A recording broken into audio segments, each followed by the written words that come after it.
Great, so I think we should get going. So hello everybody and welcome to this launch event for a brand new OECD report on climate tipping points, insights for effective policy action. My name is Andrew Prague. I'm a senior advisor here at the OECD in Environment Directorate and also lead a big cross-cutting horizontal project on climate change to which this report was a contribution. So it's my pleasure to be here and moderate this event today. Thank you very much all for joining. Thank you to our fantastic panel, real world-class panel we have here, who I'll introduce them personally in a moment. Thank you also to our country delegates who are joining, many of them coming out of a formal OECD working party meeting finished just a few minutes ago. So we've been on Zoom for about 3 days. So thank you very much for sticking with us. And welcome also to other participants from outside and from elsewhere in the OECD world and beyond. I'm delighted to have you with us today. And this is a fully public event, and so happy to have you here. Speaking of which, we'll give you all a chance to participate later on with questions during the panel discussion. We actually decided to do this via spoken live questions rather than through the Zoom chat. I think we're all a bit bored now of asking and receiving questions through chat functions, so feel free to raise a hand and speak out, or indeed write a question in the chat if you prefer. We don't forbid that, but the option to speak is also available.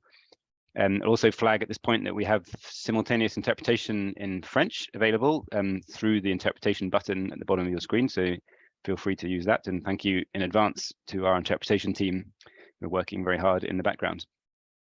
So as I said, we're here today to launch this fantastic new OECD report on climate tipping points.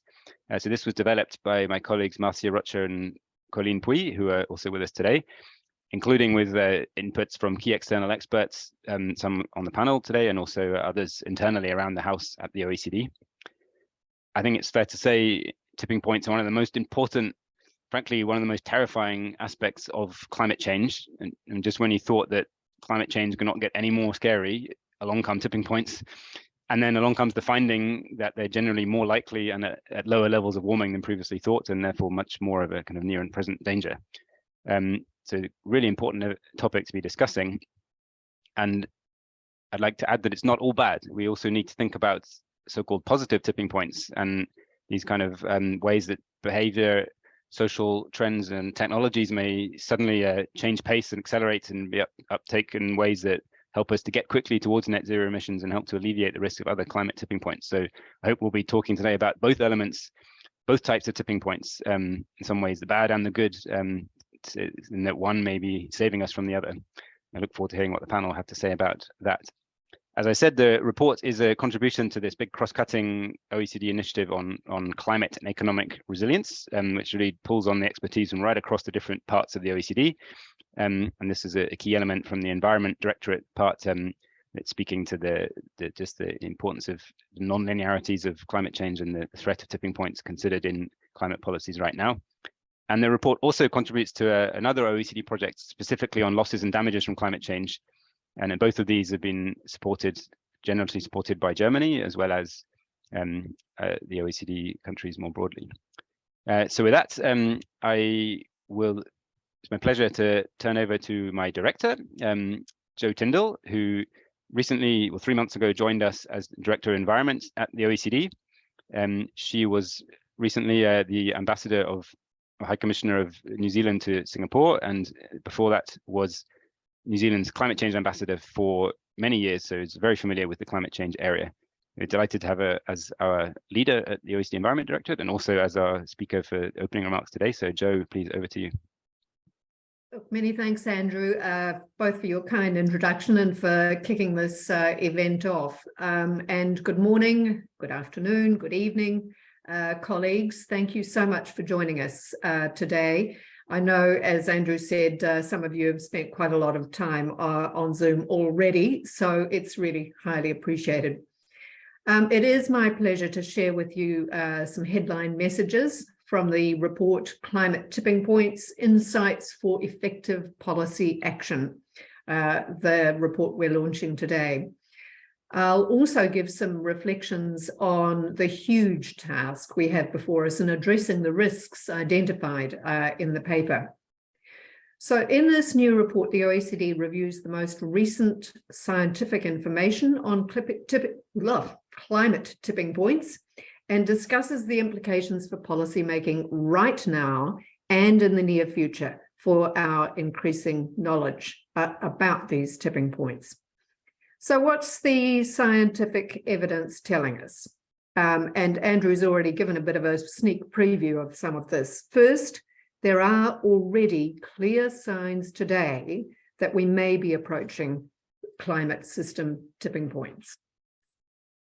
When the IPCC first introduced the concept of tipping points 2 decades ago now, they were projected to possibly occur, quote, in the next few centuries if greenhouse gas concentrations continue to rise, unquote. Well, of course, we know greenhouse gas concentrations have continued to rise, but there is, however, more recent and indisputable evidence that the planet is already approaching some tipping points today. As Andrew said, there's a bit of terrifying stuff here. So, for example, we know that unexpectedly high melt rates of the Greenland and West Antarctica ice sheets have been recorded over the past 3 decades. We know the Amazon rainforest, an immense carbon stock, home to more than 10% of the world's biodiversity and 15% of the planet's fresh water, is dangerously close to ecological collapse. We know there's been a drastic slowdown of the ocean currents, which connect climate subsystems and stabilize the global climate system.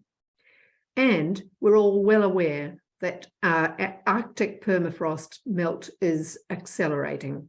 And more sobering still, it's possible the Greenland and West Antarctica ice sheet tipping points may have already been crossed, meaning that we now have no way of stopping the ice sheet's collapse, whenever that might happen, soon in the future or over the coming centuries. Now, let's be really clear.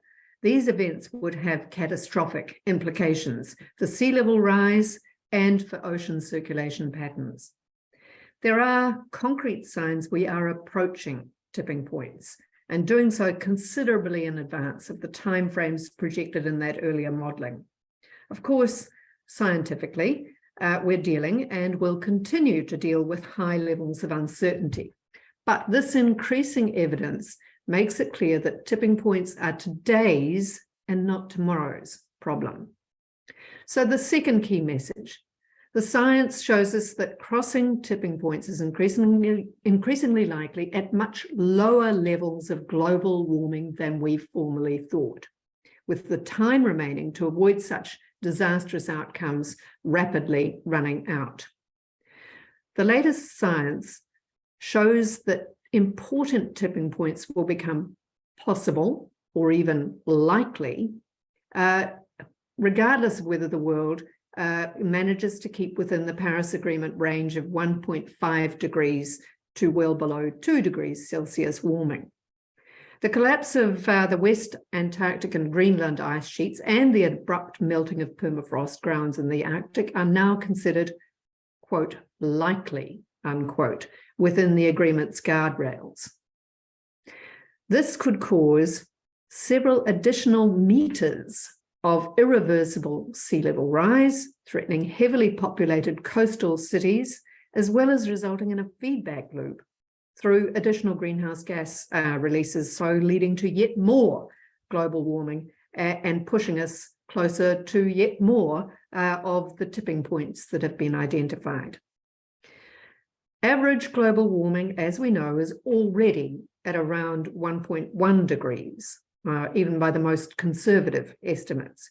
And some modelling shows that there is a 50-50 chance we will breach 1.5 degrees this decade. The fact that even this level of warming could also tip some elements over their thresholds is really a stark warning and adds further urgency to the climate challenge. So my third message from the report, the science is clear about the potential impacts of crossing tipping points and of their cascading effects. The conclusion is that the planet and socio-economic systems would undergo profound and often irreversible changes with immense negative consequences for human and natural systems.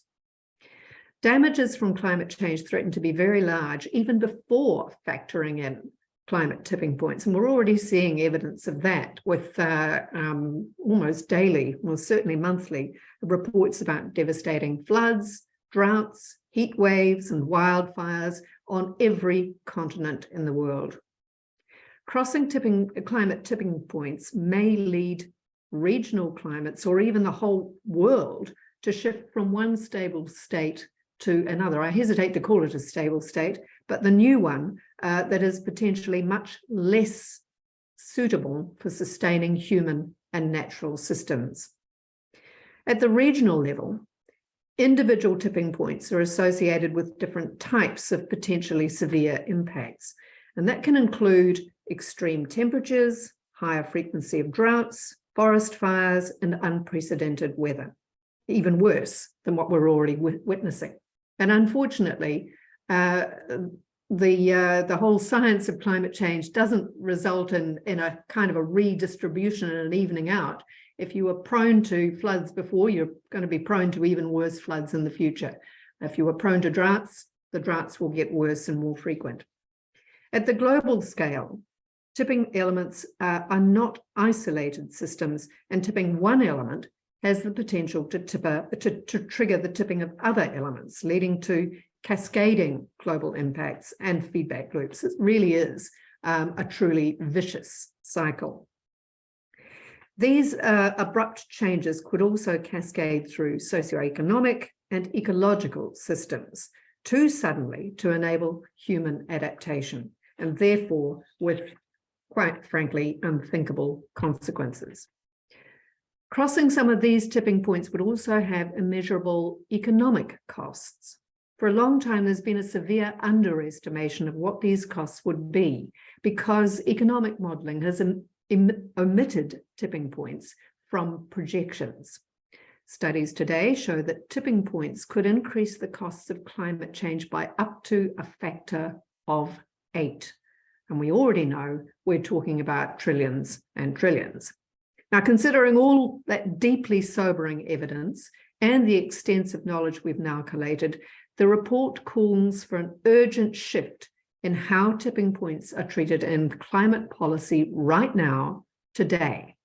And it provides key insights for policymakers on how to take the 16 identified threats into account. This report argues it is no longer appropriate to consider climate system tipping points as low likelihood outcomes. So that adds to the imperative to take collective, ambitious, and bold action to mitigate greenhouse gas emissions before the end of this decade. And remember, that's only 7 years left in which to do it. And really ramp up efforts to keep average global temperature, the average global temperature increase to no more than 1.5 degrees centigrade, not 2 degrees, and certainly not more. And there's no or limited room for overshoot throughout this century. Bear in mind that a just below 2 degree world, in line with NDCs and an optimistic interpretation of mid-century net zero commitments, would still be considerably less habitable than one held at 1.5 degrees of warming. So if it is therefore critical that NDCs are strengthened in the very near term, and even more critical that well-designed, effective policies are implemented with urgency to meet the revised targets. People sort of think that 2050 is somewhere in the far distant future, but it is not. And it's neither feasible nor sensible to wait until, say, 2049 before focusing on a net zero target. Instead, the very high costs associated with crossing these tipping points essentially means we need a complete redefinition of cost-effective benchmarks. And this has drastic implications for what optimal policy pathways actually entail. It underlines in the blackest bold that stringent climate policies and immediate actions are the only options for societies to address and mitigate the risk of tipping points. Now, as Andrew alluded in his opening remarks, in doing so, adaptation measures must not only target specific climate risks, but more broadly build resilience. Adaptation is becoming increasingly important. And here it needs to be transformational adaptation. And what do I mean by that? Changing the fundamental characteristics of both human and natural systems to increase their capacity to cope with natural potential hazards. In other words, building resilience. That's critical to prepare for the potentially severe impacts of crossing tipping points. Transformational adaptation could present short-term challenges, for sure, as it may disrupt current economic and social systems. But in the long term, it could generate a range of benefits for human well-being and planetary health. That's the prize we've got to keep our eye on. Of course, technological development and innovation is also going to inform the characterization of risks of crossing climate system tipping points. Technologies for better monitoring and modeling of the climate system are going to be essential for identifying features of systems approaching tipping points and detecting early warning signs. We need greater efforts to systematically make this information available to decision makers. And we need to put it in a digestible form if the threat of tipping points is to be addressed. So with this report and this event, our goal is to add the OECD voice to those urging action on tipping points. And we want to continue contributing to these discussions. We're certainly well placed to do this, having boosted our climate science capacity in the Directorate, recognizing the yawning gap between science and using it to inform policymaking needs to be filled. So we'll continue distilling the science and looking at its policy implications for our core constituencies and for a broader audience. We also want to better link the science with our other work on effectively accelerating climate action. Here there is a particular need to consider the potential for so-called positive tipping points. Again, an important point that Andrew raised at the beginning. So we need to consider the potential for positive tipping points to counteract the risks of negative tipping points. Positive tipping points refer to inflection points in social, economic, or technological trends, leading to what we hope would be a quick acceleration in systems change and a rapid downturn trend in emissions. This is already happening in a number of areas like agriculture and ecosystem regeneration, but also to politics and public opinion. Positive tipping points also happen as the cost curves of new technologies drop to match or even better carbon-intensive alternatives. And other positive tipping points still need to be triggered, and for that we need to better understand levers and opportunities for setting them in motion. So I want to end on this message of hope, as it's all too easy to just want to pull the duvet up over our heads in gloom and despair and hope it all goes away. And I think we've got lined up today an incredible panel. We've got the privilege of hearing from a world-class set of panelists and tipping point experts. And I look forward to the discussions, both of the terrifying, but also of the inspiring. Thanks very much, Andrew. Thank you so much, Joe. That was excellent, really brilliant overview of both the report and also the topic at large. So that sets the scene perfectly for the discussion. As you said, we have this really world-class panel here. So without further ado, I think we should move to that discussion. What I'll do is I'll introduce each of them quickly in the order that we'll be hearing from them, and then we'll have a sort of 7-8 minute intervention from each, and then we'll open for discussion after that. So first up, we'll be having Tim Lenton. So Tim is the founding director of the Global Systems Institute and chair in climate change and earth system science at the University of Exeter in the UK. He's really a renowned global expert on tipping points, more than 20 years of research in studying the Earth as a system, and widely published on all matters related to Earth systems, but in particular on tipping points.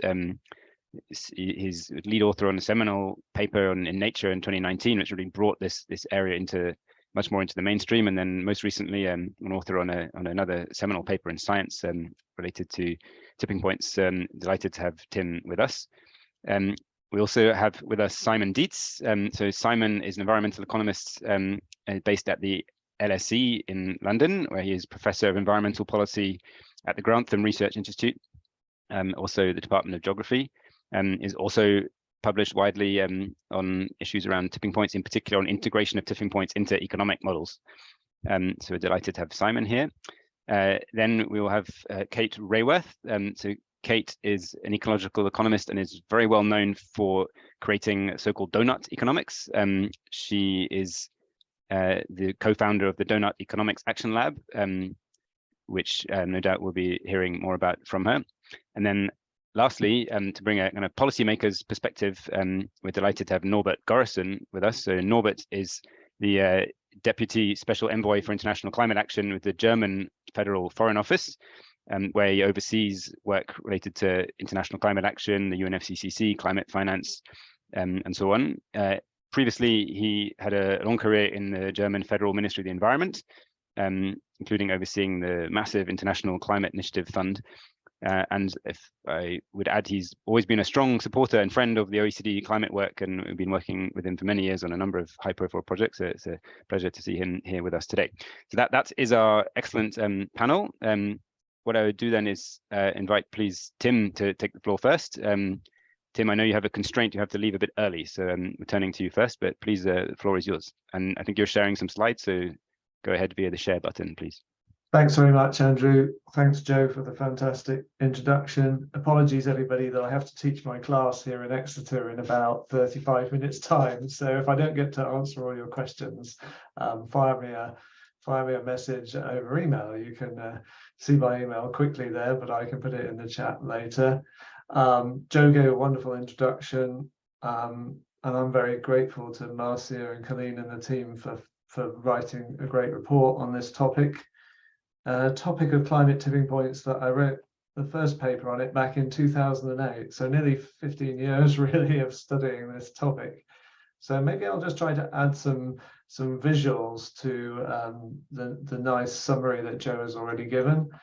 So let's start recognizing that the world is full of complex systems, and the climate is as well. And systems can sometimes have alternative stable states, and they're like the two valleys here in the diagram.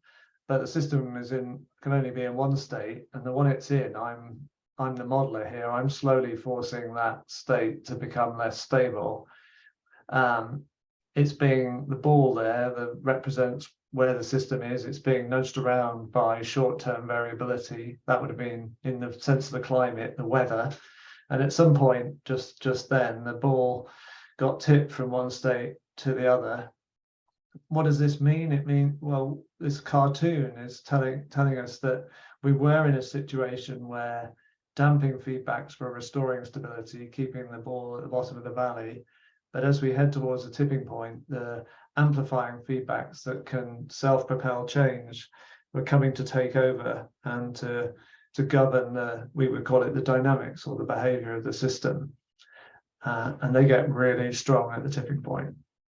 And they're what drive that tipping point there. So don't be too taken by the timescales there. I mean, I did a toy model there. It tipped quickly by human timescales. The rate at which these different bits of the climate system can tip kind of depends on their own natural timescales. So ice sheets are sluggish things compared to the Amazon rainforest, for example, which can tip quite a bit faster. And what this map shows is one category of big scale systems, tipping elements we call them, that could be tipped by our global warming in the coming decades. And you see on this map many things that have already been introduced, but I'll say a little more in a minute about what happens if we tip a collapse of the Great Atlantic Meridional Overturning Circulation of the Ocean. I won't talk more about the convection in the Labrador Sea, which is coupled to that, but that's a new entry on the map. And if it tips, well, in the past, when it tipped, it triggered the little ice age in Europe. And if it tipped again, it wouldn't just affect the seasonality of climate in Europe, it would raise the sea level along the northeast seaboard of North America and quite possibly trigger serious disruption of the monsoons in West Africa. So that's just an example of the kind of impacts we need to be concerned with. We have a second category of, we call them regional impact climate tipping elements. The ones on the previous map are ones where if you tip them, the consequences get felt globally. It changes something in the sense of the whole global climate system. Here, maybe it's less clear that the tipping the system is noticeable in changing the global climate, but it's certainly profoundly important, because tipping these things could have impacts on many people and or fundamentally disrupt a major part of the biosphere. So for example, the tipping of tropical coral reefs, their large-scale loss, well, that will affect the livelihoods of at least 500 million people. So what we tried to do in the recent science paper was summarize our best information on where do we think the tipping points are for these systems. And there's always uncertainty, and that uncertainty is captured by the, we call them burning embers, but the yellow to red scales here on the temperature axis, the y-axis. And the black dotted lines are our best estimates of where the tipping points are, because maybe more models or past evidence converges there than the top or the bottom of the range. And as Joe told you, we're already in the danger zone at current levels of warming for the possibility that we've already passed tipping points for the Greenland and West Antarctic ice sheets, and together they hold over 10 meters of global sea level rise, but also for those low latitude coral reefs and for abrupt thaw of the permafrost, which is a big one because enough carbon can be released from that to significantly amplify global warming. At 1.5 degrees C, the first 4 become what we classed as likely, and then, well, it just gets worse from there, as you can see. So the current global policies, if you like, would take us somewhere up to the 2.7 degrees C, a fairly solid grey line here, and there you see a bunch of tipping points, clearly a bunch of additional ones at risk.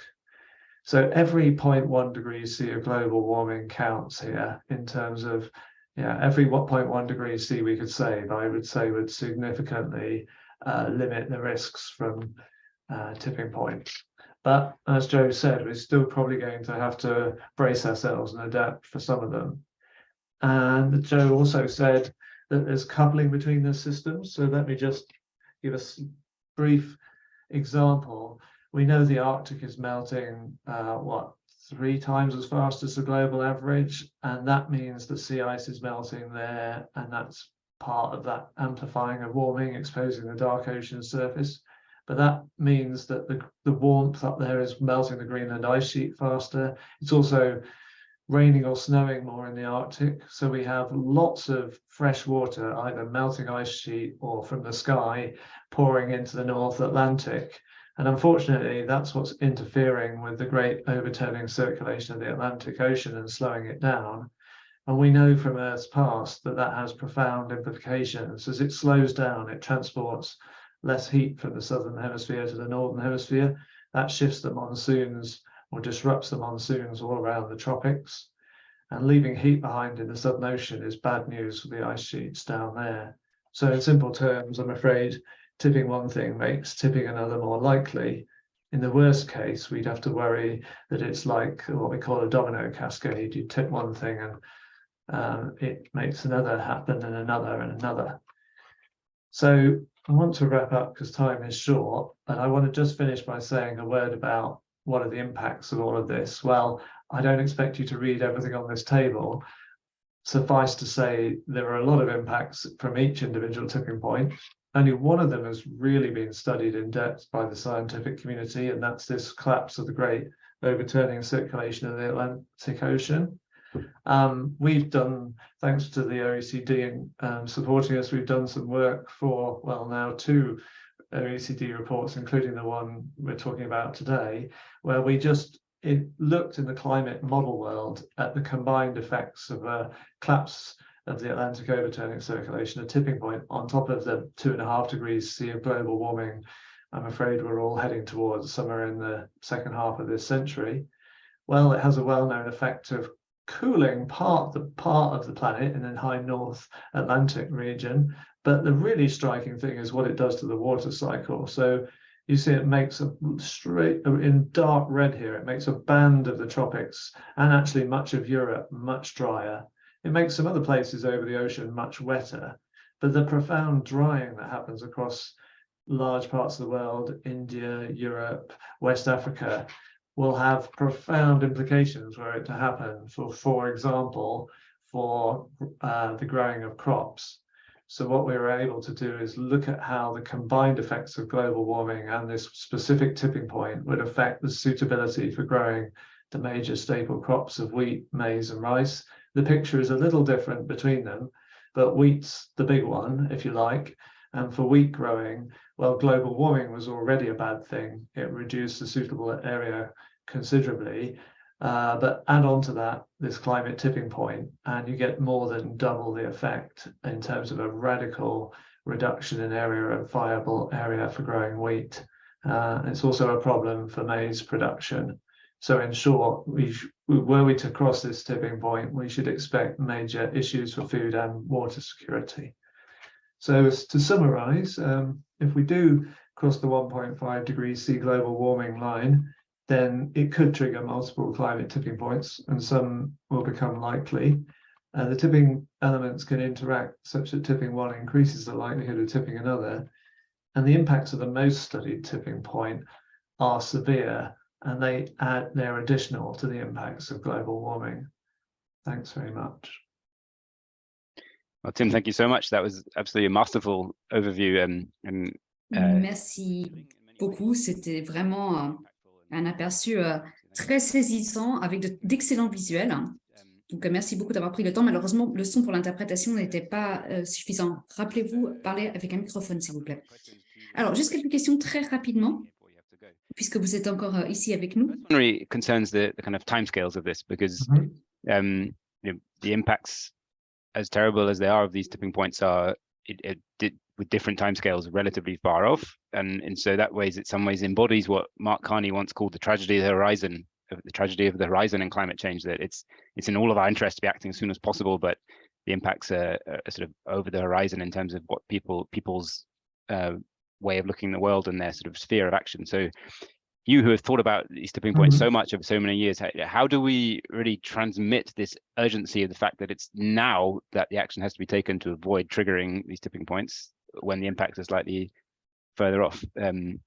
You've thought about it so much, you must have views about these kind of things. Well, one way I try to answer that is to draw attention to the ones that could unfold quite quickly.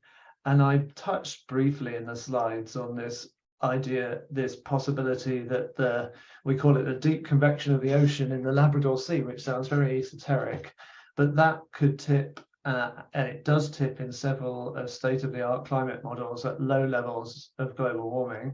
Certainly could tip in some models around 1.5 degrees C or in the 1.5 to 2 degrees C range. And remember, we could be at 1.5 degrees C for the first time in but a few years' time, certainly in the next decade. If that tips in model worlds and in the historical record, it can tip within a decade. So I'm not going to say this is going to happen, but it's a distinctly possible scenario that we could have a quite impactful for Western Europe, Northeast USA and Canada and West Africa tipping point. So I intend to do some more work to draw that to policymakers' attention, because I don't think anybody's really thinking about it. You're right, Andrew, it varies with the system, but ice sheets are sluggish things. So even if you tip them and the change is self-accelerating, it still may take centuries for them to melt. But of course, once they're tipped, you're talking about accelerating rates of sea level rise that are already a challenge. Well, they're already an existential risk to many small island nation states, but they're becoming a serious problem for some megacities around the world, particularly when storm surges happen. So you can bring where even if the total and final impacts of something lurk hundreds of years into the future, though some of those escalating impacts are starting now. On the plus side, the rate at which those ice sheets melt and the sea level rises is still somewhat sensitive to how much warmer it gets above the tipping point.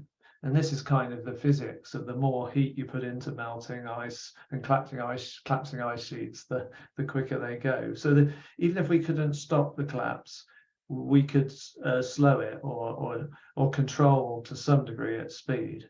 And there'll be lots of reasons to do that.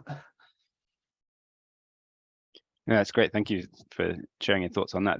That's potential tipping within a decade once crossing 1.5 is, that really brings it to the front of my mind. That's, that is a way you can start to connect it to people's frame of thinking, that if, we are where warming already is now, the fact that we might cross 1.5 within the decade and then a decade after that. So it's, I can see there are ways that we can actually really bring this home to people, that the impacts are within their lifetimes potentially for some of these tipping elements. So thank you for that. The other quick question I had is, you talked about the tipping cascade potentially, and the fact that it's the AMOC that's been by far the most studied. So just in your point of view, where are the priorities to really understand better the other tipping points? Where should the main focus of scientific attention be going in your view? I think on a systematic effort to use the tools we have, and they're often these climate model tools, to look at specific instances of climate tipping points and just map out from playing, if you like, playing in the model world, forcing a tipping point to happen, map out the climate physical impacts, and one can do that across a range of models to get a sense of the uncertainty, then work with economists and others, civil society and everybody else who has a keen interest in this, to work through from the physical climate impacts like precipitation or whatever, through to the social and economic impacts. So we have a bunch of tools we can use to try and do that. We all know that the tools aren't perfect, but they don't need to be perfect for it to be a pretty informative exercise. So I was, it's an exercise I've been kind of calling for on and off for a decade, and it's still one that deserves to be done, sobering though it will be.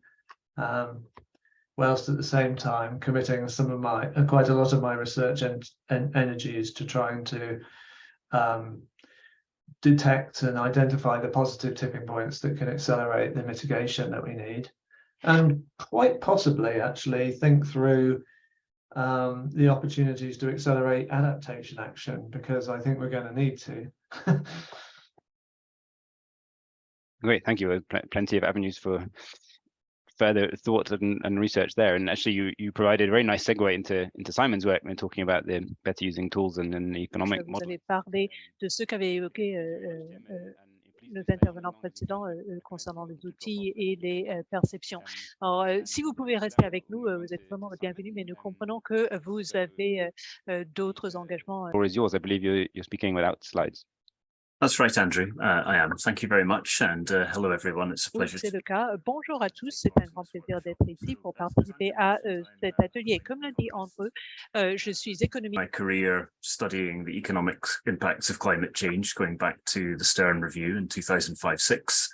And I've become interested over the past few years in climate tipping points and trying to introduce better modeling of climate tipping points into economics. So I'm going to begin with some reflections about the economic implications of climate tipping points, and then move into thinking about the policy implications. So firstly, really in a way, just as a personal reflection, the economic and social consequences of climate tipping points are still highly uncertain.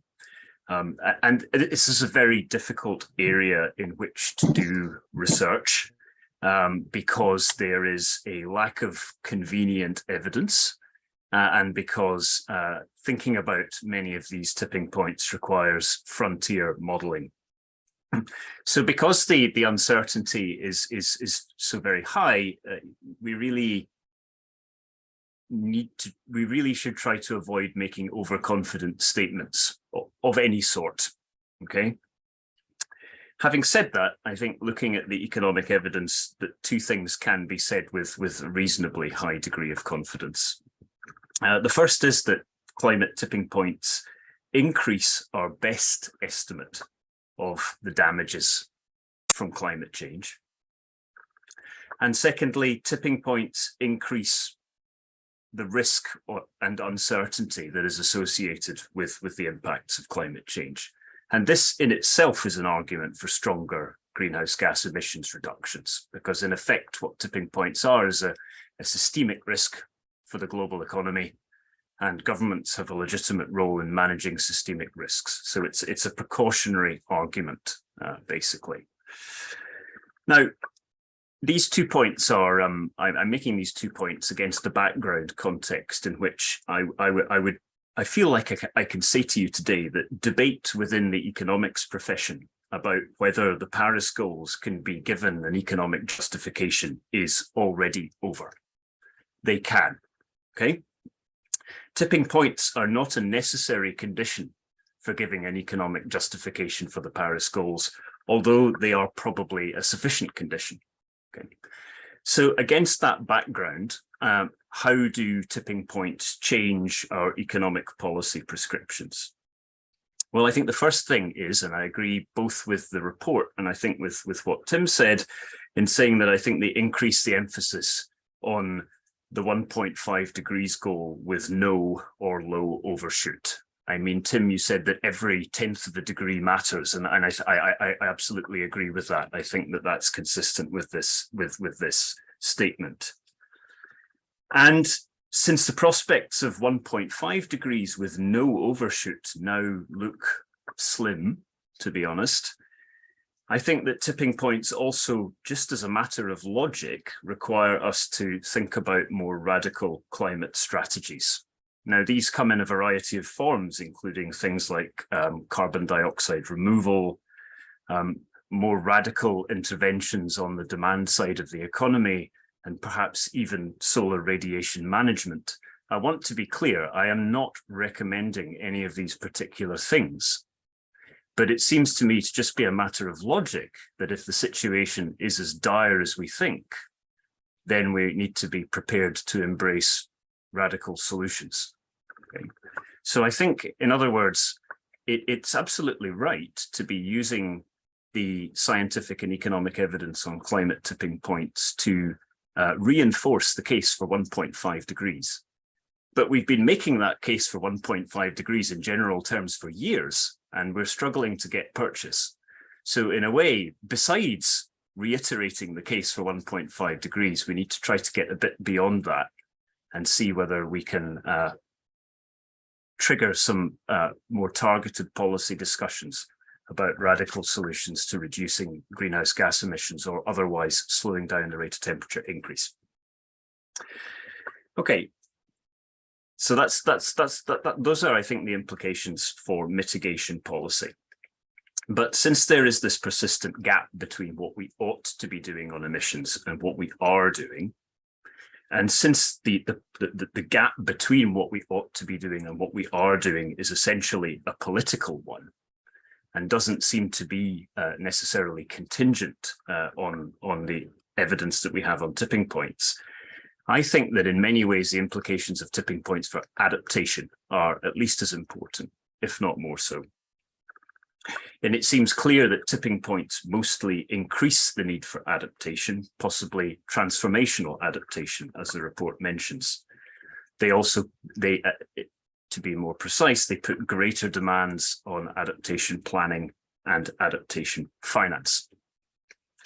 But I think to properly incorporate tipping points into adaptation planning, and again, I think I'm saying a similar thing to Tim here, I think the challenge for research going forward, the research agenda, is to start to transition away from thinking about tipping points as binary events with temperature trigger points that lead to a set of abstract consequences, we need to increasingly move towards more realistic process-based descriptions about what happens when a tipping point is crossed.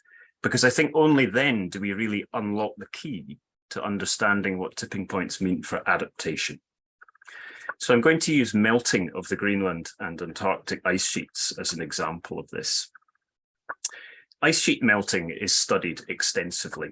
So many detailed ice sheet models have been built, and they've been used to make projections of sea level rise from melting of the Greenland and Antarctic ice sheets. And sea level rise projections are what we need, right? Those are the things that would help us understand how much bigger a problem sea level rise is going to be for coastal communities and cities as a consequence of crossing these ice sheet tipping points. I think the extent to which the current crop of ice sheet models, and I say this as a non-expert, but somebody who tries to use these models in economic research, I think the extent to which the current crop of models does or does not incorporate tipping points, it seems to me to be unclear. It's not one thing or another. It's not that they definitely don't, but it's not that they definitely do either. Most of the models represent processes like marine ice sheet instability. Some of the models are beginning to incorporate processes like marine ice cliff instability. So I think it's critical that models like this are further developed so that we can obtain sea level rise projections that we could have reasonable confidence in, that we could start to make more quantitative statements about what the implications of tipping points will be for the things that matter for adaptation.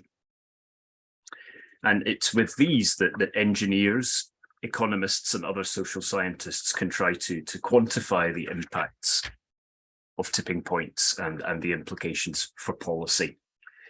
And this is a big agenda.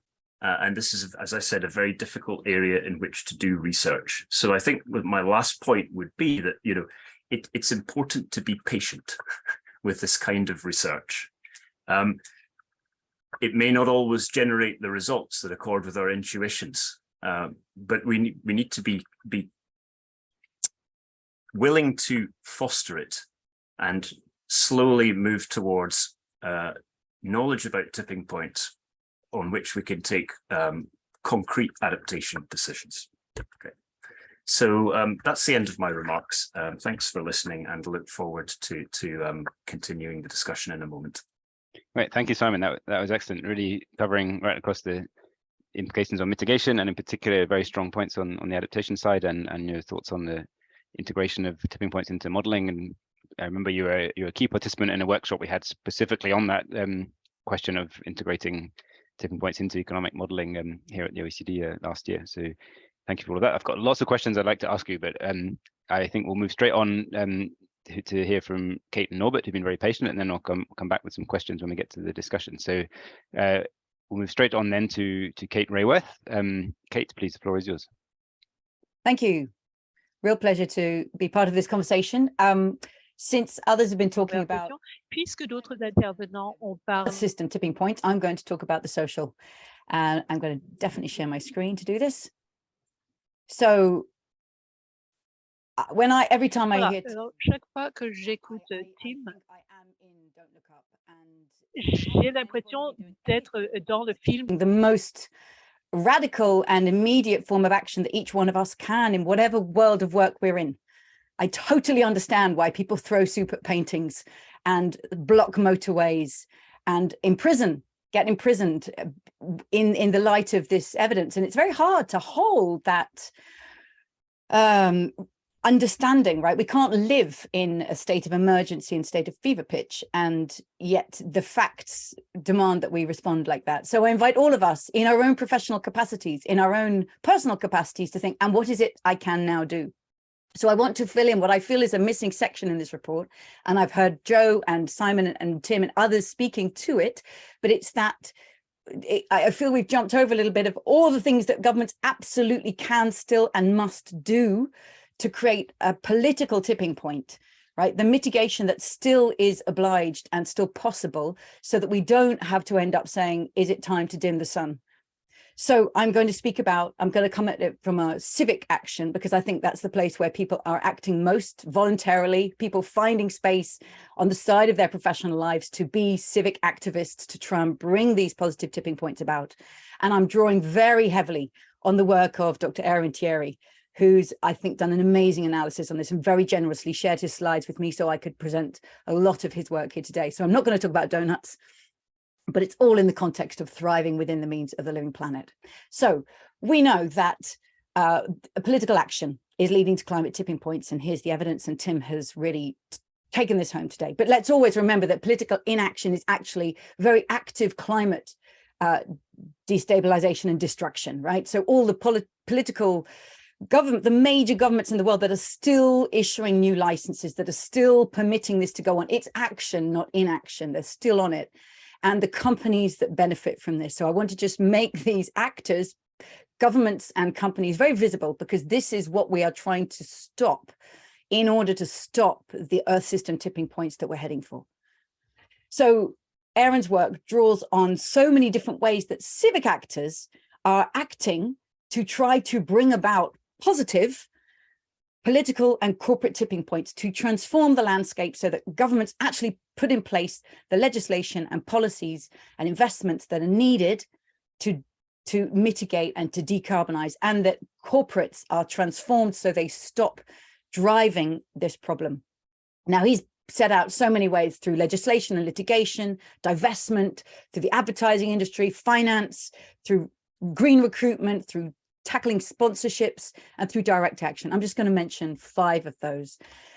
Legislation. We need to see around the world legislation put in place by national governments and local governments saying no new oil and gas. And of course, climate activists have been driving this, calling for this for a long time, and it's happening in far too few places, but it's beginning. So I'm showing here these headlines, which are like the seeds of possible political tipping points, because we know that when 1, 2, 3, 4 countries start doing it, then the rest follow. There's a very strong peer-to-peer pressure.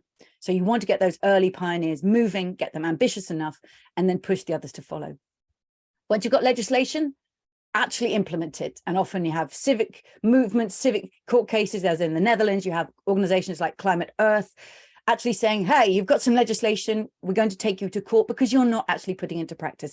And these cases, of course, are beginning to win more and more, also reinforced by the attribution studies by climate scientists that are tying relations between corporate and government inaction and direct climate impacts in people's lives worldwide.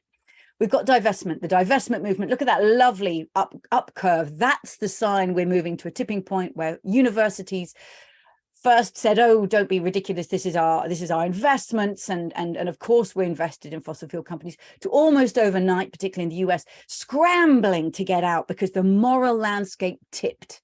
And when the moral landscape tips, it isn't even about the economics anymore, it's about the reputation of these institutions. And so we see them pulling out. And one of the powers of civic action is to tip the moral landscape. Finance and insurance, again, it's part of moral landscape, it's part of a financial landscape, but civic pressure on banks and investors and exposing those big financiers whose names we don't see at the front, but are who powering and financing everything from the back. And of course, this is beginning to move too. And then lastly, to direct action. And again, next time anyone is frustrated by Extinction Rebellions blocking central London, or people throwing things at paintings, or blocking highways, we think, oh, it's ridiculous.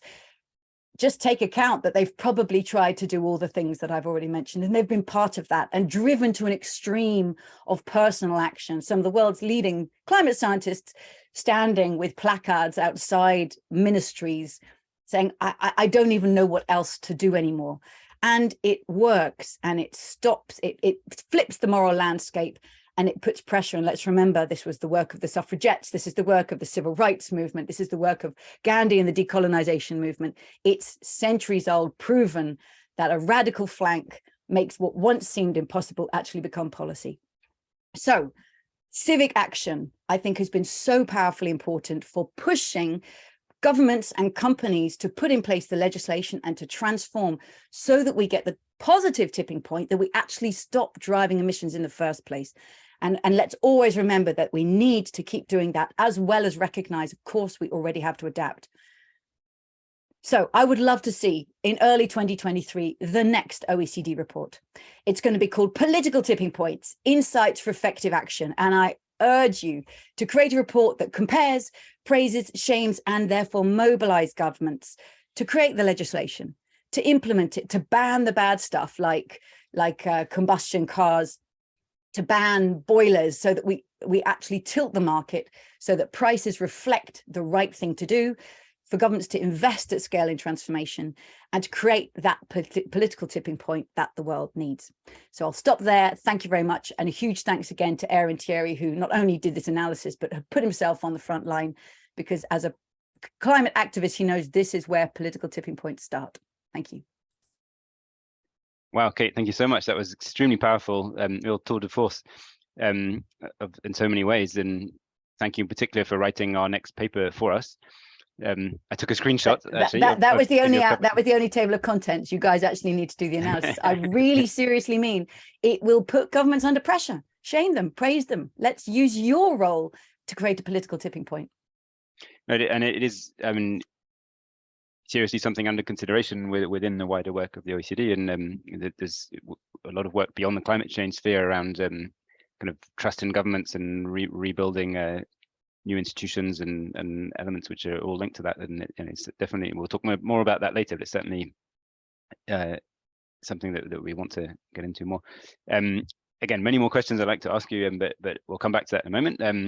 And first we'll turn to Norbert Gorison, who is, yes, he is there. Sorry, I lost your picture for a minute, Norbert. So as I said, we worked a long time with Norbert and his teams at the OECD. So welcome, Norbert. Thank you very much, Andrew, and I'm really pleased to be here in this meeting. Representative after Kate. But anyway, also welcome, Joe, in your new capacity. Really glad to see you there. And congrats to the work. Andrew, as you said, I've been working with you since a while in this space, and I'm really happy to see this as one of the outcomes of the new horizontal project of the OECD on climate and resilience. So I think this report is really absolutely critical and needed.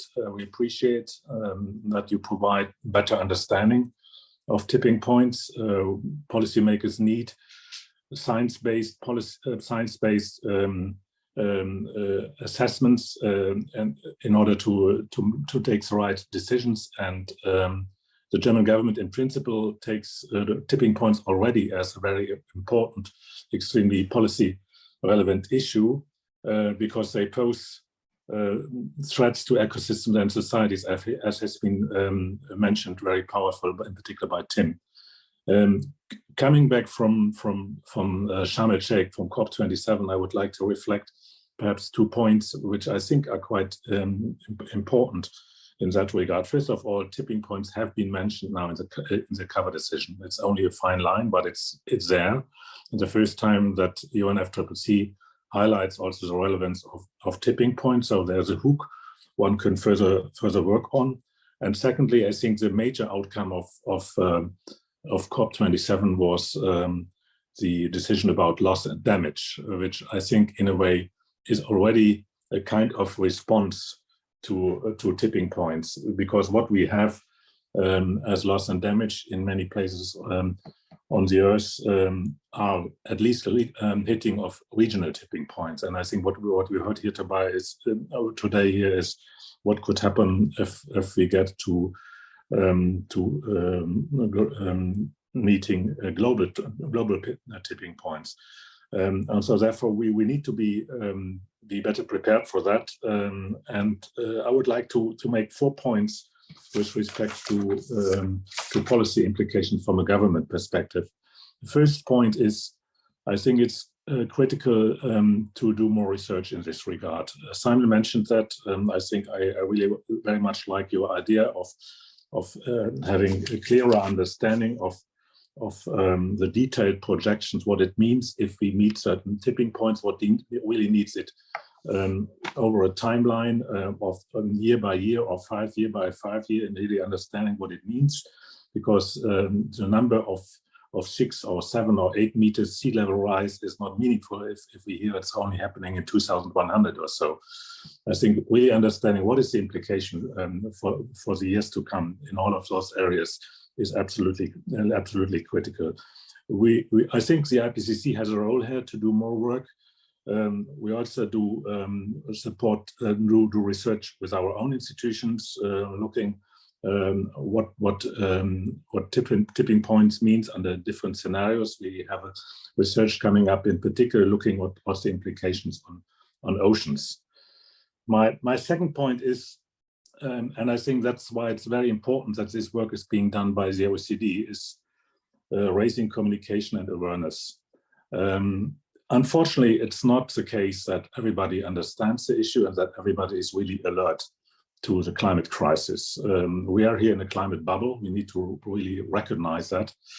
And among us, it's clear, but it's not clear for the broader public and not for the broader policymakers, and not clear also for the broader economic decision makers. And therefore, it's powerful really to have an institution like the OECD coming out with this information and these assessments, also bringing it a little bit out of the science bubble, and coming up with language which is better understood by policymakers, addressing in particular also the economic consequences, and bringing that really to the table of the ministers, of the CEOs, etc., those who are normally not dealing with it every day. Because my personal view is that still many decision makers are not there yet. They are still thinking we have time.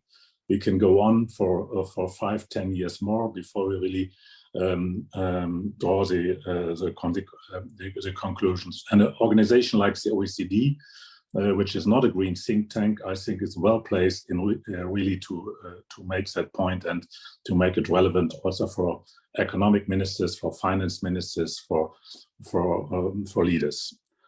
My third point is, I think what tipping points are really demonstrating very clearly is that the climate crisis is really posing an extreme risk of security, political and economic and social security. So my minister several times said over the last months that the climate crisis is by far the biggest security risk on Earth. That's why we're bringing the issue of climate crisis to the Security Council of the United Nations. That's why we think the NATO needs to talk about that, and they are doing already.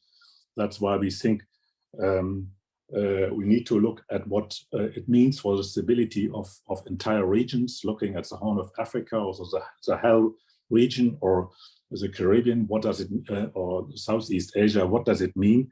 What are the consequences of that economically, socially, in all regards, including up to possible migration consequences? So that needs to be really taken more serious, and it also comes to different minds. People who are talking about security in principle are not thinking firsthand about climate, but I think that's what needs to be understood. And my fourth point is political action, and that's in two directions. One is definitely adaptation and resilience. I think loss and damage, just to take this example, was a term which was hardly understood by anybody on the policy level in Germany, to name that, until we had the disastrous flooding in last year, when people saw what a single event could create, a disaster could be created. And if I then explain to them, if people don't understand what loss and damage means, I tell them, look at this. Whatever kind of adaptation you could have made, whatever kind of better early warning system you could have in place, you could not have avoided these kind of damages and burden, and that needs to be addressed. And I think in the same way, we need to make understanding what tipping, addressing what meeting tipping points could mean. So we need better preparedness, we need better warning systems, we need to do what we can on adaptation.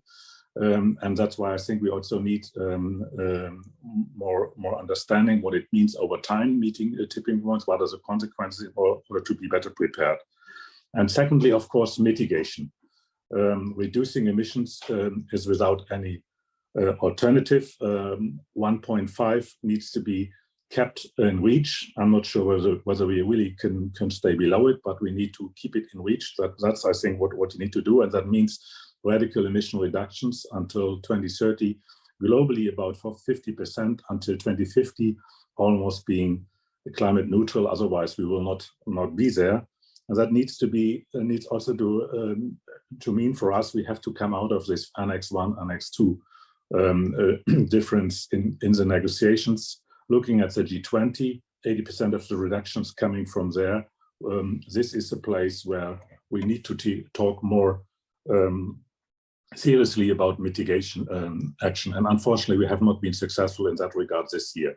Not in the G20, and unfortunately also not in UNFCCC in COP27. We just were able to keep what we had, but we were not able to put one additional element on top of what is needed. So the urgency of the need to act is absolutely not met. And although we're doing a lot in Europe and in Germany with our policies, we also know it's not enough what we do in Germany and in Europe, and it's even not enough what we do globally. And so there's no alternative. What could the OECD do in this regard? I think the OECD is well placed in order to provide guidance, provide recommendations, policy recommendations, analyze policies as you do, and identify what is the most effective way to address the issues, and of course looking for positive tipping points. I think that's a very good point, and I think they are there. I'm convinced about it. I'm only not sure whether they are as radical or as how should I say it, impactful as I need to be in order to address the tipping points on the negative side. But I think we need to work in this direction. OECD can play a role there and challenge governments, challenge policymakers, and come out with radical recommendations. And if it comes from an institution like the OECD, as I said, it's more powerful, and it's more mainstream than from any other institution. So thank you very much. Thank you so much, Norbert. That was excellent. Really great to get your perspective as a policymaker and on the international scene as well. Such important remarks about getting outside the bubble in terms of communication. This element of the security risk is climate and security are not separate, and then yeah, we're saying about the political action and mitigation, and lots to come back to there. So what we'll do now is turn to a discussion. So I'm going to shoot a couple of questions myself as the sort of chair's prerogative, but I would ask people listening, feel free to start raising your hands if you'd like to come in with a live question, or indeed to type questions in the chat. So the time is now to start thinking of that. But in the meantime, yeah, just triggered by Norbert's last remarks there on the mitigation side. Question really to you, Norbert, but to all three of you, Kate and Simon as well. So, you mentioned the outcomes of COP27, and of course this great progress on loss and damage and the relevance of that to tipping points, but also what one could say is lack of progress on the mitigation side and how disjointed that is from what science says. And we're increasingly hearing these voices saying, well, 1.5 is just out of reach now, forget about it, it's it's fairy tale. And we even have The Economist. I don't know if you saw The Economist feature just before COP27, their cover page was bye 1.5 or something like that.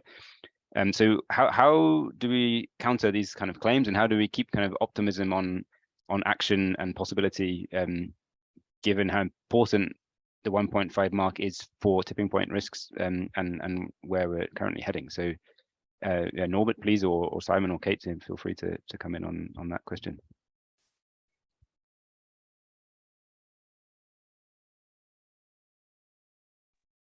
Well, I'm happy to go first if Norbert and Kate don't want to do so. I mean, I think, you know, I very much like the framing of every 1/10 of a degree matters. I think the, you know, 1.5 degrees is there because it's a round number. The IPCC special report in 2018 gave it a measure of, well, provided the evidence base for it, compared with 2 degrees. But it is just a round number, and in some ways, a fixation on 1.5 degrees has led to some unfortunate language around, you know, now or never, as if, you know, if we don't make it to 1.5 degrees, we should just give up altogether. Whereas in fact, every 1/10 of a degree matters. So what we should really be aiming to do is limit temperatures to the lowest possible level we can at this point. My understanding of the way the COP process is starting to finesse this is through continuing to keep 1.5 degrees in there, but thinking about it increasingly as an end of century goal, and therefore trying to minimize the extent to which we go above it in the meantime. And that seems to me to be a reasonably pragmatic way forward. So just some remarks. I'm sure that Norbert and Kate have more. I'll happily jump in, and I very strongly concur with what Simon just said. There's such a danger that these numbers, which are intended as heuristics to help explain very, very complex, uncertain science to us, the wider public, these numbers become targets, they become binaries. And as Simon just said, it's like, oh, if we didn't get it, then we missed it. It's like, it's not a bus. You know, we're not running to catch the bus and we missed the bus. Oh, we'll just walk instead then. It's, the only metaphor that I'm trying to think of metaphors, the only thing that comes to my mind is, you know, if your partner is giving birth in a hospital and you're running to get there as fast as you can, and even if you miss the moment of birth, you're still going to run as fast as you can because you want to be there. So, okay, if we miss 1.5, let's do everything we can for 1.52 or 1.55 or 1.57. It's all keeps us with, you know, that going back to that model that Tim showed us at the beginning of this destabilizing. He didn't know exactly where that moment that it tips is. It's somewhere in the zone. So we must not let these numbers become a part of inaction, which is, oh, we missed it, so let's just do something else instead. And I feel the very same way about NZ 2050, like net zero 2050. It's even become an acronym. Right? Net zero is not a goal. It's a passing point on the way to massively decarbonizing the Earth so that we come back within a decent carbon concentration in the atmosphere. And there's a real danger that they become goals. They become almost like corporate chit chat, jargon that we toss around. Will we make it or not? So I think it's so important to keep ambition for it and not to allow headlines like bye bye 1.5. Say, oh. Plutôt que de permettre des gros titres comme eh ben, adieu au 1,5 degré, parce que ça démobilise en fait. Of politicians, of people working inside companies and civic activists in the street to do everything we can to keep this as close as possible to a safe zone for humanity on the living planet. Great. Yeah, very, very clearly put. And I agree that these numbers can become so jargonistic. And I guess it's a tension between trying to simplify the science into sound bites and then oversimplifying into something which is then easy to say it's missed. Norbert, I see you have your hand up. Please come in. Yeah, so, thank you. I kind of disagree to what both Simon and Kate said. I think it would be ridiculous if the number would be really becoming a binary. 1.5 yes or no. That's certainly not helpful. That's why I said keeping 1.5 in reach, which is a little bit more ambiguous.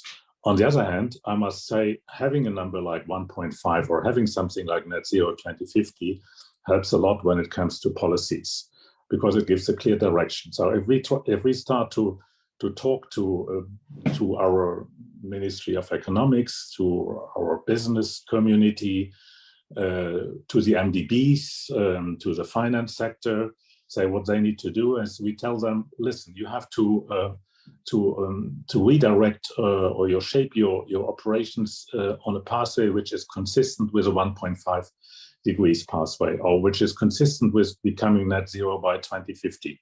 So then they can try to ask scientists, analysts to help them in order to shape that. If we would not have these kind of targets, it would be more difficult.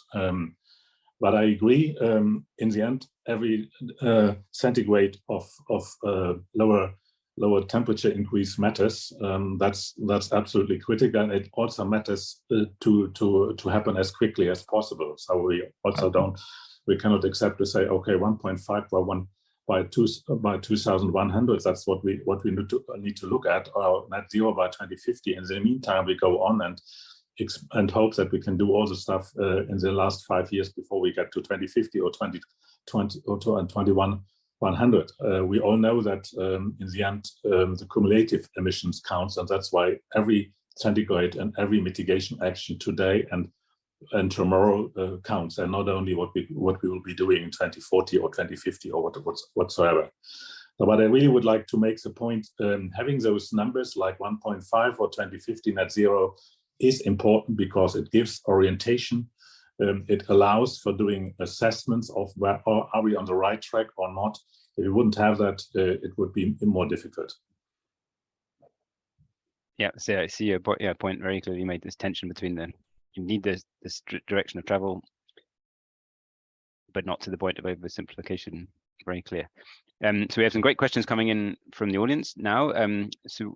I see for a live question or comment, Walid Waslati, who's the head of the Environment Transition and Resilience Division here at the OECD. Walid. Thank you, Andrew. Thank you very much all for this very valuable discussion based on the report. As many of us, I'm wondering if we had to stay optimistic after this discussion. Policy should inform, science should inform policy, but we know that science often provide more stochastic outcomes, results, recommendation, and policy decision used to be deterministic. So my question is how you can see in the current context of tipping points, how we can convey to policymaker a message which can go beyond the stochastic results and the likelihood of possible events and cost of those events. Thanks. Great, thanks, Walid. Would anyone like to take that? I'm happy to jump in with just some reflections around that, just in the same way that the science needs to move away from stochastic modeling to recognizing there's uncertainty and complexity. I think policymaking needs to do the same. And one way policymakers can do this, for example, is through experimentation.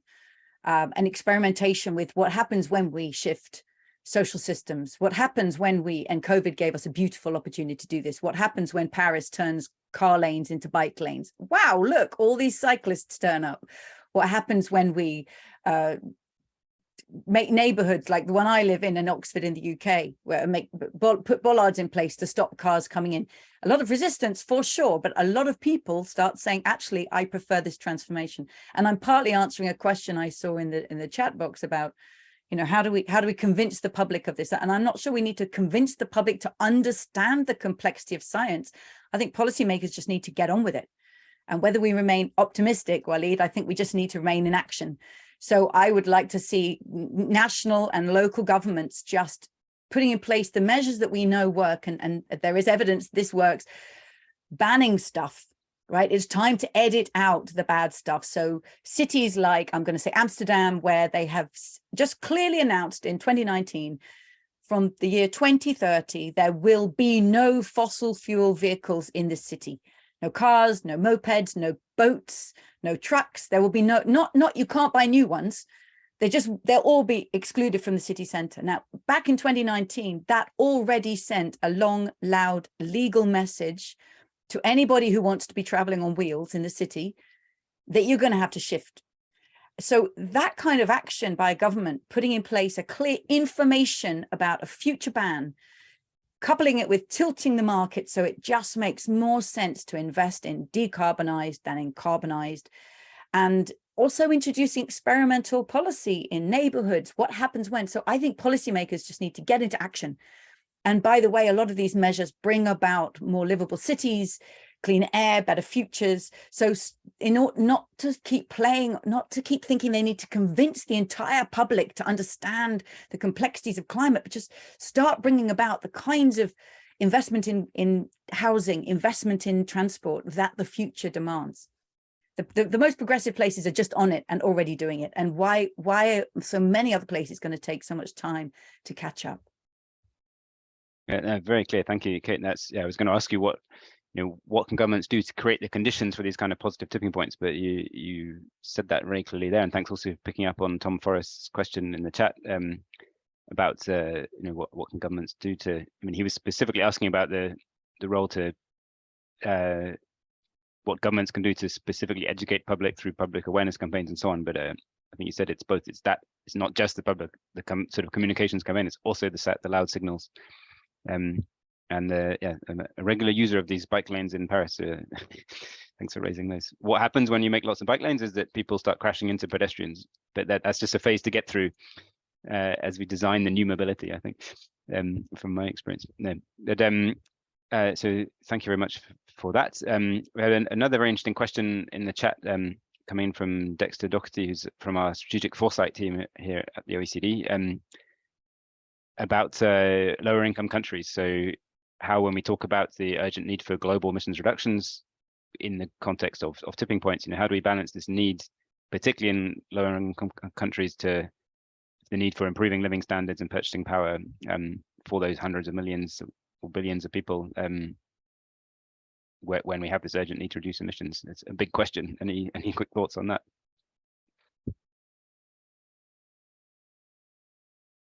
I'm definitely happy to talk to that, but I keep talking. So Simon or Norbert, do you want to jump in first?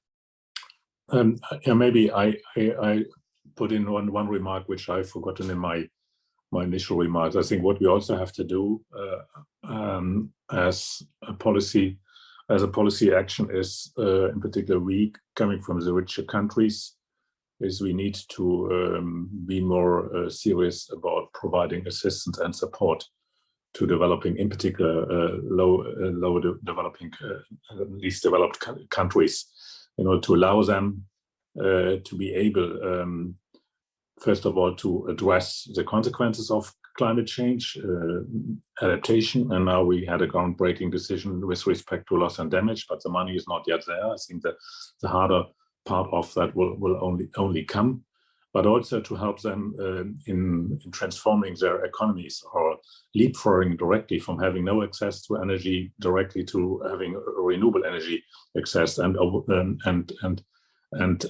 don't pass the fossil area in between. I think that's a huge task for us. And what we know meanwhile, and what was also an emerging understanding in Sharm el-Sheikh, is that the finance system at large is not really fit for purpose to address all the global crises we are facing at the moment, from indebtedness, from hunger, from food crisis, energy crisis, health crisis, and of course the climate crisis. So we need to really think large.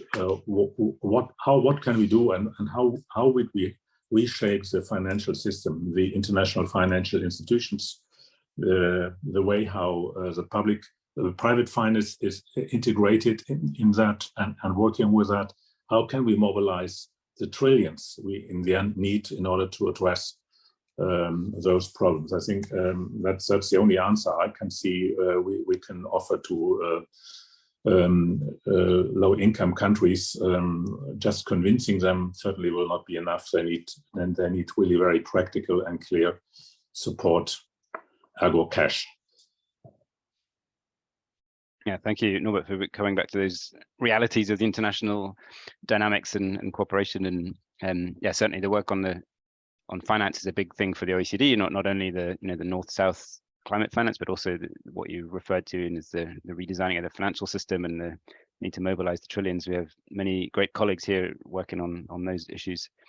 And yeah, what you said about leapfrogging made me think, this is actually all linked to tipping points again, and the sort of technological positive tipping points, that the technology is no longer, the technology outlook is so much better now for clean low emission technologies than it was at earlier, when other countries were going through development stages. So there is that genuine prospect of leapfrogging. It's already happened in telecoms.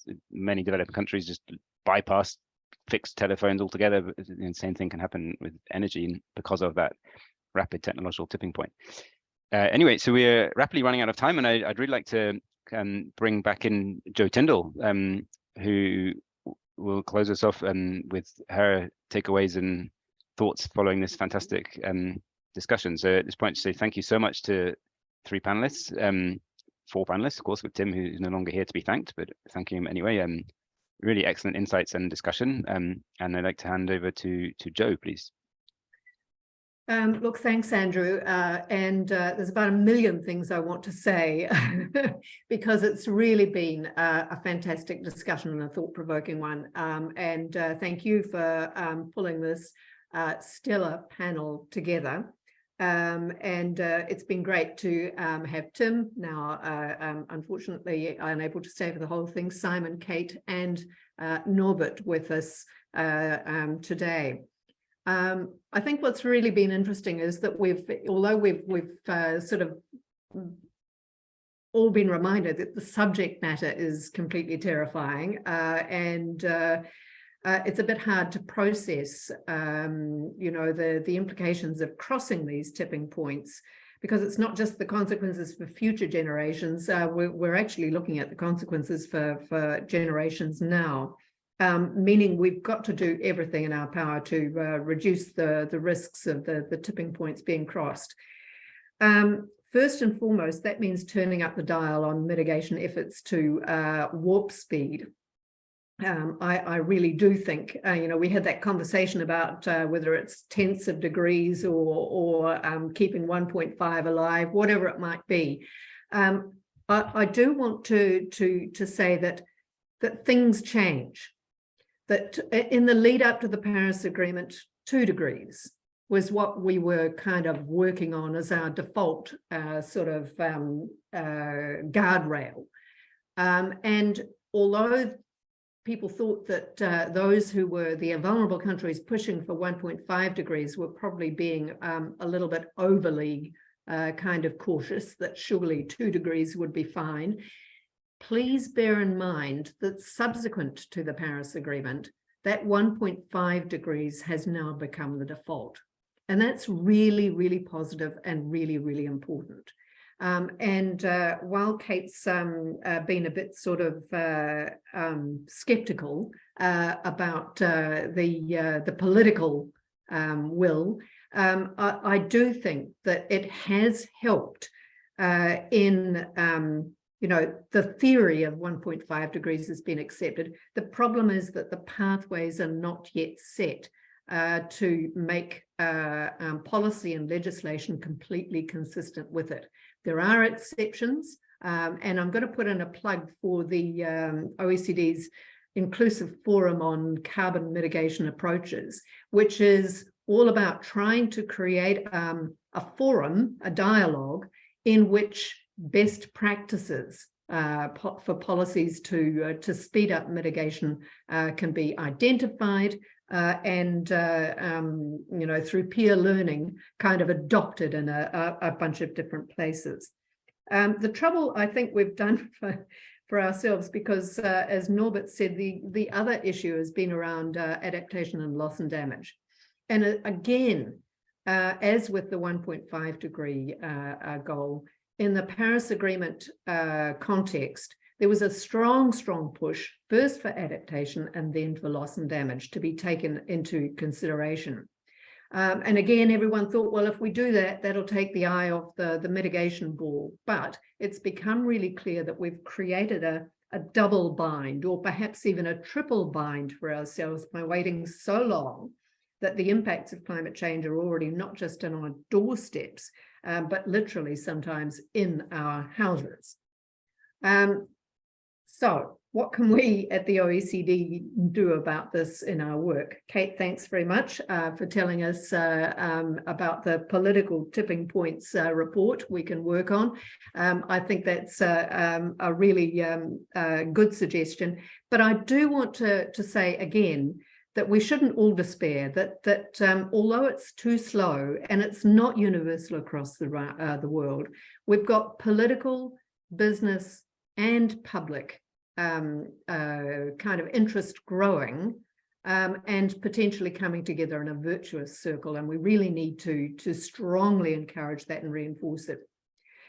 So the key contribution we've been making and the current report is an input to it is the OECD horizontal project on climate and economic resilience, currently nearing the end of its first phase. And we're right now planning on moving into a potential second phase next year. And I think two aspects of today's discussion are probably important components of that project as we move into the second phase.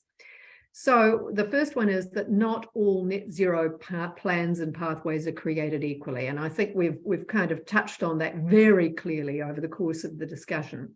It's not just about the end point, the point at which we arrive at net zero. The shape of the pathway matters hugely for how likely we are to trigger tipping points. And that means that things really have to be front-loaded. So further work on understanding how different emissions pathways could affect tipping points is probably an important avenue to explore. Another one is, as we've talked about, the notion of positive tipping points. What are the factors and what are the policy conditions that could lead to accelerated and widespread changes, not only in terms of technology or politics, but also in terms of behavior. So I think all of those three things need to be brought together, and we need to understand how we can do that so that uptake can be sped up, so we can move from a walk to a sprint in our pathways to net zero. So we will be exploring ways to advance these avenues of work for sure. And thank you for the suggestions that have come through. I think they've been really, really helpful. With that, thank you once again for our panelists today. You've been incredibly insightful and brought such different but really complementary perspectives to the discussion. And thank you, Andrew, for moderating this session, but a special thanks to Marcia Rocha and to Colleen Puya, the OECD colleagues who led and drafted this work. So with that, back to you, Andrew, to finally close us off. Thank you very much, Jo, for that superb overview and thoughts on what we've been hearing about today. Nothing more from me. We've already gone a little over time, so just big thanks again to the panelists, to the audience, and to Jo, of course, and to Marcia and Colleen, as you said, for actually providing us the basis for this whole discussion, because it's their work that we're talking about. So thank you all, and good evening, good morning, good afternoon, wherever you may be. Goodbye. Thank you, everyone. Bye-bye. Thank you very much. Bye.